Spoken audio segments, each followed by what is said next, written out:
कहानी की शुरुआत होती है सुमन नाम के एक युवक से जो पीएचडी का छात्र है।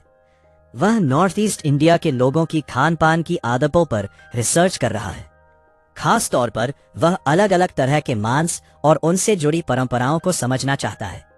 सुमन का एक छोटा सा ग्रुप भी था जिसे उसके दोस्त मजाक में मीट क्लब कहते थे। इस क्लब में सभी दोस्त मिलकर अलग अलग तरह के मांस से बने व्यंजन तैयार करते और फिर साथ बैठकर उनका स्वाद लेते थे। एक दिन सुमन एक महिला डॉक्टर निर्मली के घर पहुंचता है। वह उससे कहता है कि उसके एक दोस्त की तबीयत अचानक खराब हो गई है और उसे तुरंत मदद की जरूरत है। हालांकि उस दिन निर्मली की छुट्टी थी और वह कहीं जाने के मूड में नहीं थी, लेकिन सुमन के बार बार अनुरोध करने पर वह उसके साथ चल पड़ती है। वहां पहुंचकर निर्मली देखती है कि सुमन का दोस्त पेट दर्द से परेशान है। दरअसल वह शाकाहारी था, लेकिन पहली बार उसने बहुत ज्यादा मांस खा लिया था, जिसकी वजह से उसकी तबीयत बिगड़ गई। निर्मली उसे दवा देती है और कुछ जरूरी सलाह देकर वापस लौटने लगती है।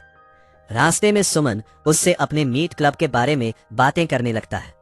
वह बड़े उत्साह से बताता है कि उसे खाना बनाना बहुत पसंद है और खासकर मांस के व्यंजन बनाने में उसे महारत हासिल है।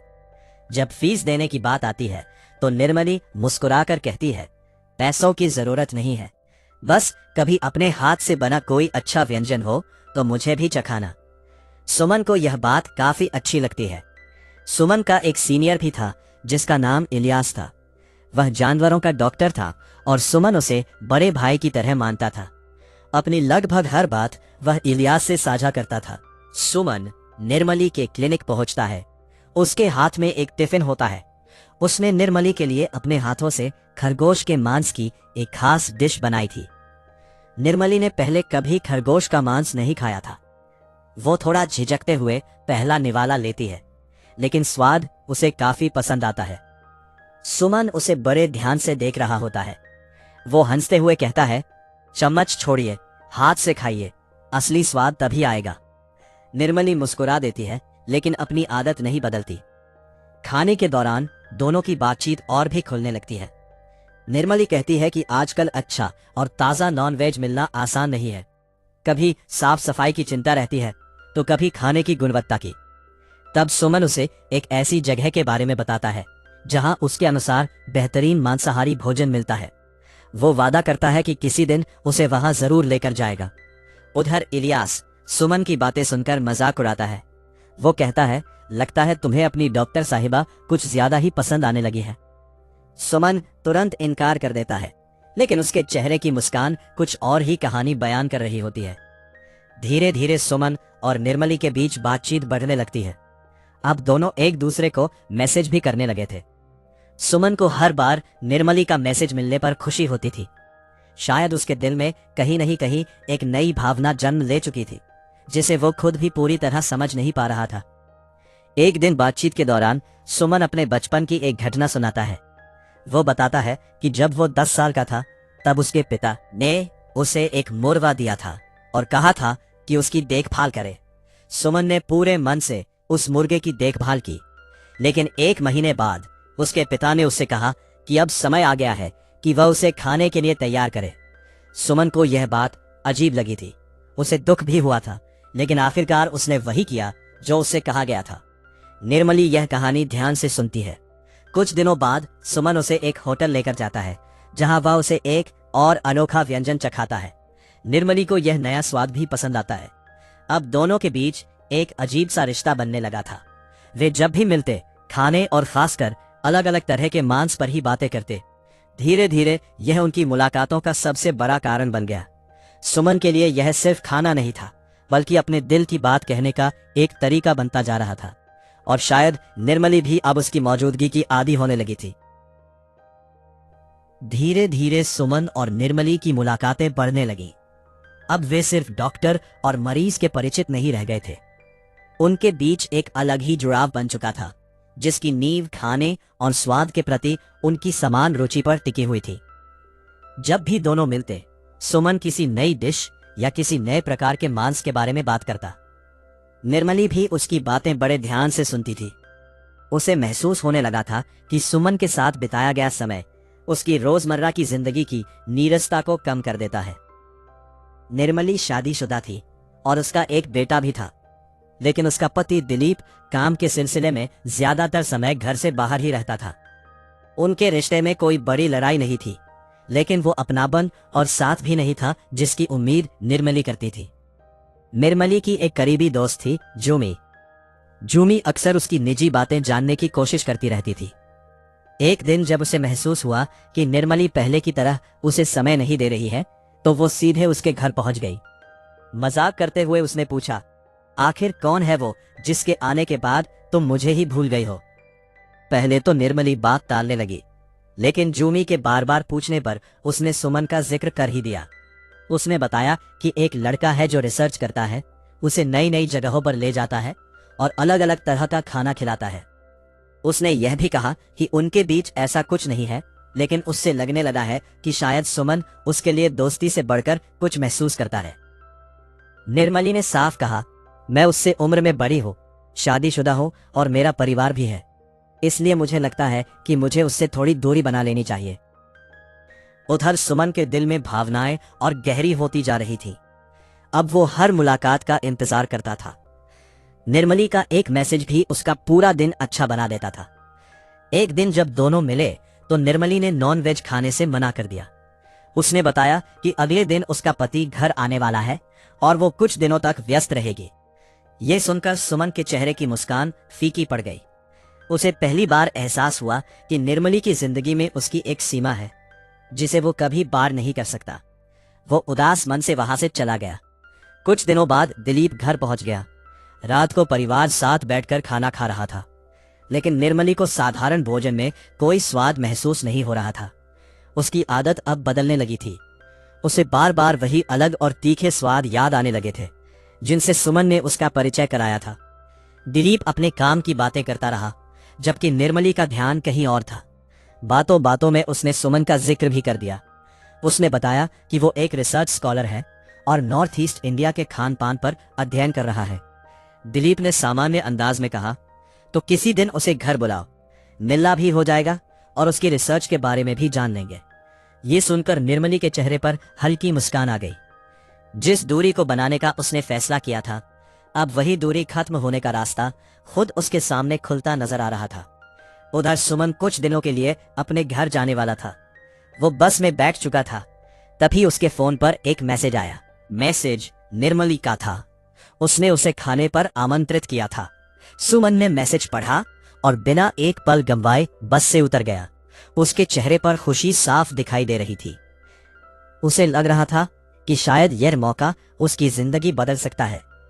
निर्धारित दिन वो अच्छे कपड़े पहनकर, परफ्यूम लगाकर और पूरी तैयारी के साथ निर्मली के घर पहुंचा। लेकिन वहां पहुंचकर उसे थोड़ा झटका लगा। वहां सिर्फ निर्मली और दिलीप ही नहीं थे, बल्कि कई और मेहमान भी मौजूद थे। निर्मली ने उसका परिचय सबसे कराया। वहीं उसकी मुलाकात जूमी से भी हुई। जूमी ने एक नजर सुमन को देखा और फिर मुस्कुराते हुए निर्मली से कहा, अब समझी मैं कि तुम इतनी व्यस्त क्यों रहने लगी हो। निर्मली ने तुरंत बात बदल दी।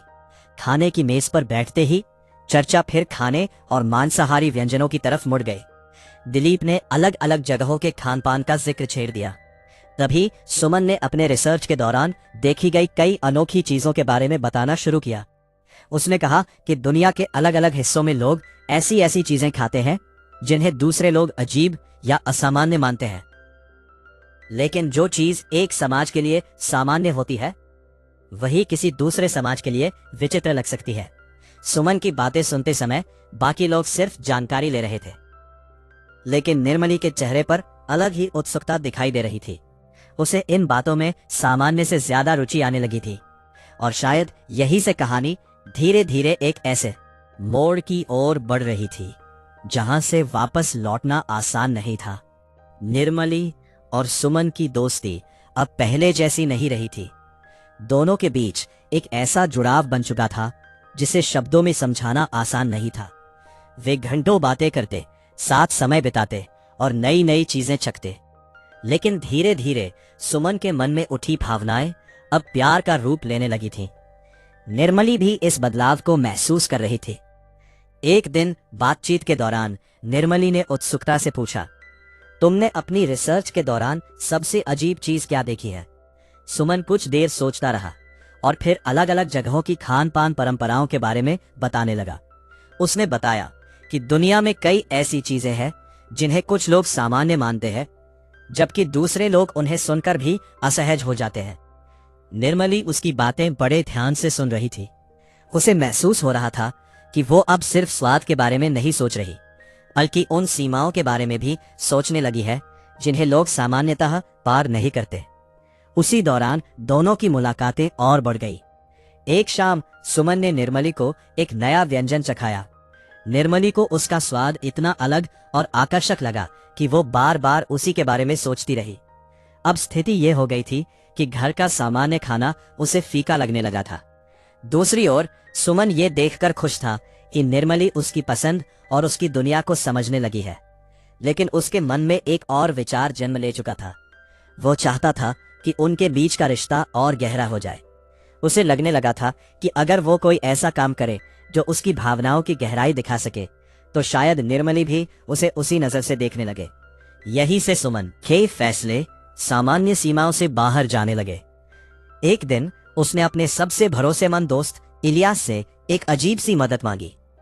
पहले तो इलियास को लगा कि वो मजाक कर रहा है, लेकिन जब उसे एहसास हुआ कि सुमन गंभीर है तो वो काफी परेशान हो गया।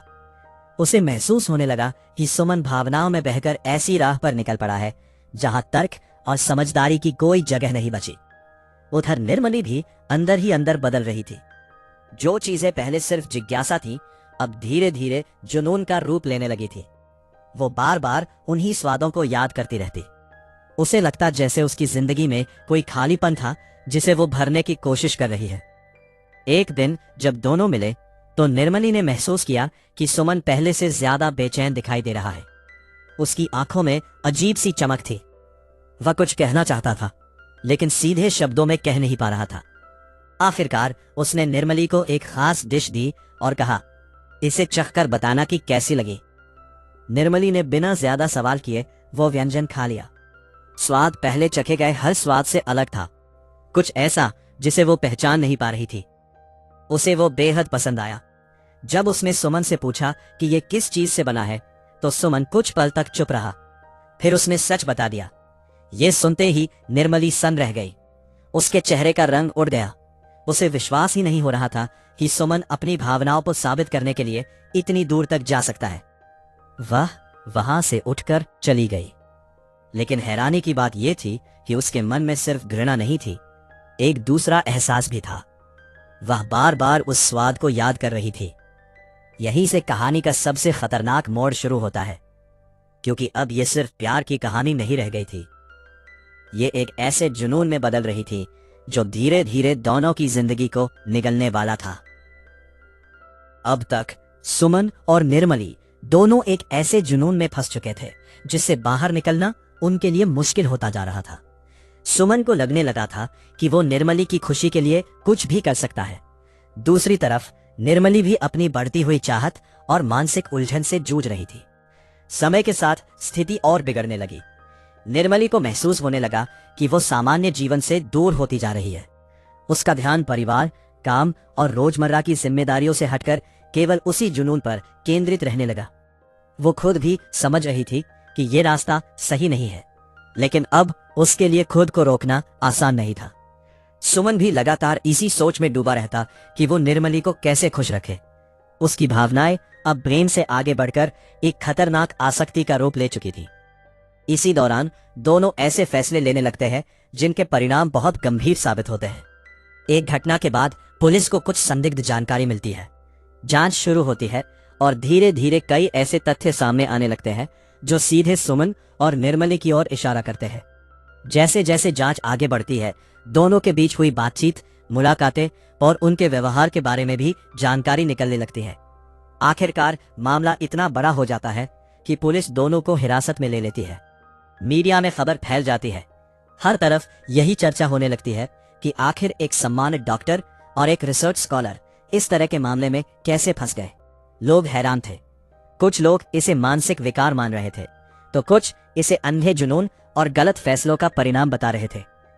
जब सुमन और निर्मली को मीडिया के सामने लाया जाता है तो दोनों की हालत बदली हुई दिखाई देती है। अब उनके सामने ना भविष्य साफ था और न ही कोई आसान रास्ता।